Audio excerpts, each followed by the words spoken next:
ہر قوم میں نبی آتے تھے، لیکن ہمارے نبی کے بارے میں اللہ نے کہا وما ارسلناک الا کافۃ للناس بشیرا ونذیرا، ہم نے آپ کو پوری دنیا کے انسانوں کے لیے بھیجا ہے۔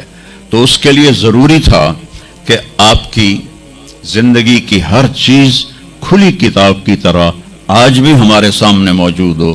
اگر میں آپ کے طریقے پر چلنا چاہوں تو میرے پاس مواد موجود ہو، تو یہ واحد نبی ہیں جن کی ہر چیز اللہ تعالیٰ نے محفوظ کی۔ کسی نبی کی پوری زندگی محفوظ نہیں ہے، کسی نبی کی، آدم علیہ السلام سے لے کر عیسیٰ علیہ السلام تک کسی نبی کی مکمل زندگی موجود نہیں ہے۔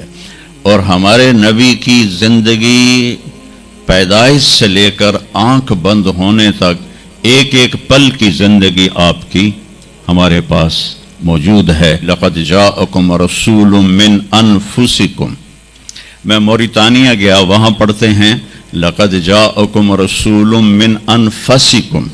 موریتانیہ ویسے تو افریقہ میں ہے لیکن عرب ملک ہے، وہاں سارے یمنی عرب رہتے ہیں سارے۔ تو آدم سے عیسیٰ علیہ السلام تک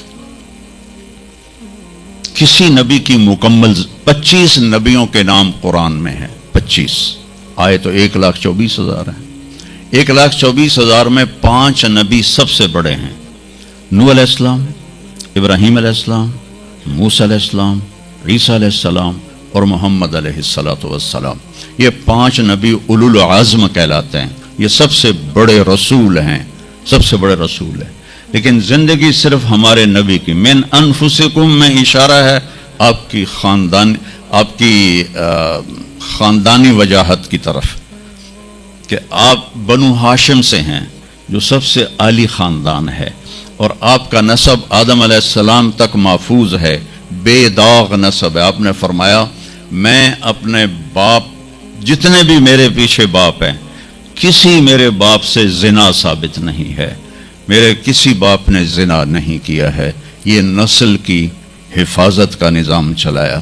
من انفسکم لقد جاءکم رسول من انفسکم، کہاں سے لاؤ گے ایسا رسول کہ جس کی زندگی کی ہر چیز محفوظ ہو؟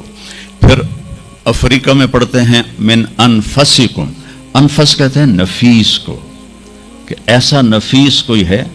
ایک بدو عورت تھی، جب آپ تشریف لے گئے نا ہجرت کر کے مدینہ، تو رابغ ایک جگہ آتی ہے، وہاں بھوک لگی، پیاس بھی، تو ایک خیمہ دیکھا، وہاں پہنچے تو ایک بڑھیا بیٹھی تھی، اس کا نام تھا ام معبد الخزاعیہ۔ تو آپ نے سوال کیا ماں جی ہم مسافر ہیں، کوئی کھانے کو ملے گا؟ تو نے کہا بیٹا قحط کا زمانہ ہے، کچھ بھی نہیں ہے۔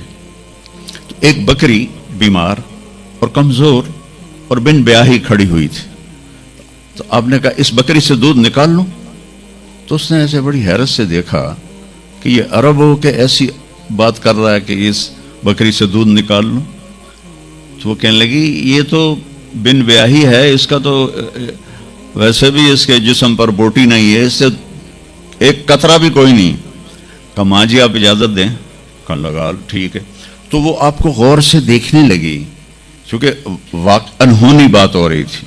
آپ نے اتنا بڑا وہ تھا برتن، وہ آپ نے لیا اور اس کے تھنوں کو یوں ہاتھ لگایا تو وہ چھلک کے مشکیزے کی طرح نیچے آ گئے، اور آپ نے دودھ نکالا اور وہ فل ہو گیا۔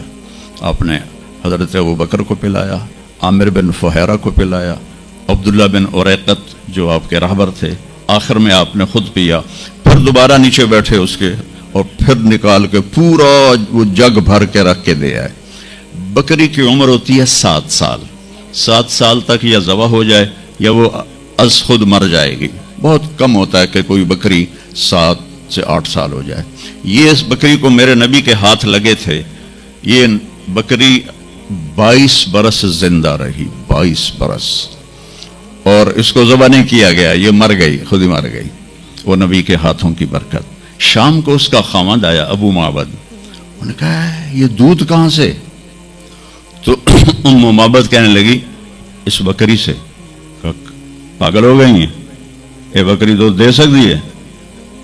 اس نے کہا میں بھی یہ سمجھ آئی نہیں دیندی پر کوئی جادوگر آیا ہے وہ ہاتھوں کی کرامت آئی ہے جگ بھریا پیا کہنے لگا ان عتیلی مجھے اس کی صورت بتا وہ کیسا تھا مجھے لگتا ہے یہ وہ قریشی ہے جس کی خبر مشہور ہو گئی ہے کہ وہ مکہ چھوڑ کے مدینے جا رہا ہے تو اب وہ بولی ترجمہ بعد میں کروں گا آپ الفاظ کا ردم اور اس میں جو موسیقی ہے اس کو آپ تھوڑا محسوس کیجئے گا رأیت رجلا ظاہر الوداء ابلج الوجه حسن الخلق لم تعبه ثجلة لم تزری به سعلة وسیم قسیم فی عینیہ دعج فی اشفارہ وطف فی صوتہ سحل فی لحیتہ کثاثہ فی عنقہ سطع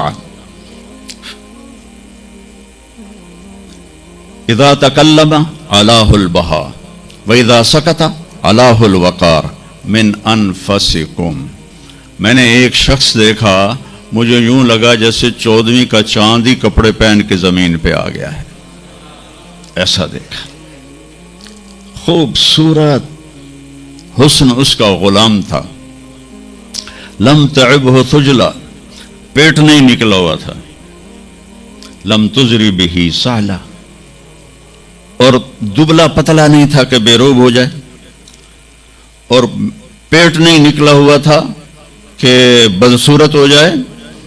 پیٹ کو بچا کے رکھا کرو خاص طور پہ یہ جو پڑھانے والے ہیں نا یہ پیٹ نکال کے پڑھا رہے ہوں تو بڑا برا لگے گا. اور ایسے یہ خاص طور پر یہ عورتوں کا پیٹ باہر نکل آئے تو اور ہی بھدا نظر آتا ہے. وہ کئی بیچارے ایسے ہوتے ہیں آپ سجے پاسے ہوتے ہیں پیٹ کھبے پاسے ہوتے ہیں. جب وہ ہنستے ہیں تو وہ ادھر سے آواز کم آتی ہے اور پیٹ سے زیادہ آتی ہے. در در در در در در در در در در کر رہے ہوتے.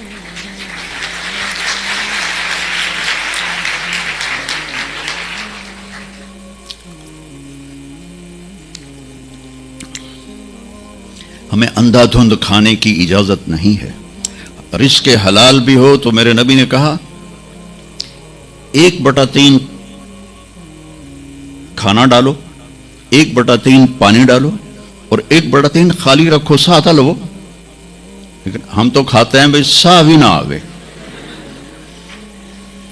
تو ہم کھانے کے لیے جی رہے ہیں جینے کے لیے کھایا جاتا ہے.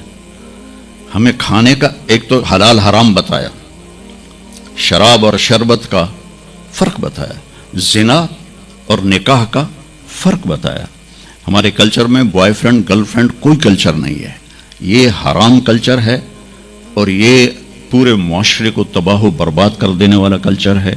اور جس قوم میں یہ فحاشی پھیل جاتی ہے وہ اللہ کے غضب کا شکار ہو جاتی. تو آپ نے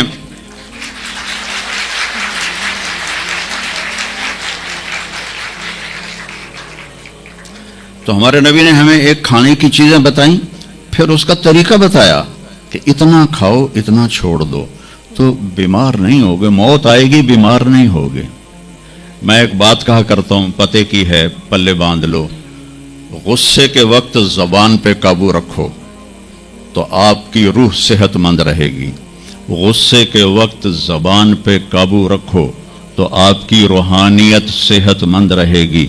دسترخوان کے اوپر ہاتھ پہ قابو رکھو تو آپ کی صحت ہمیشہ ٹھیک رہے گی صحیح رہے گی. غصے کے وقت زبان پہ قابو اور دسترخوان کے اوپر ہاتھ پہ قابو تو انشاءاللہ تقدیر کے فیصلے الگ ہیں لیکن آدمی بیمار نہیں ہوتا. جو اپنی ذات کے لیے 1 گھنٹہ نہیں نکال سکتا اسے صحت مند رہنے کا کوئی حق نہیں.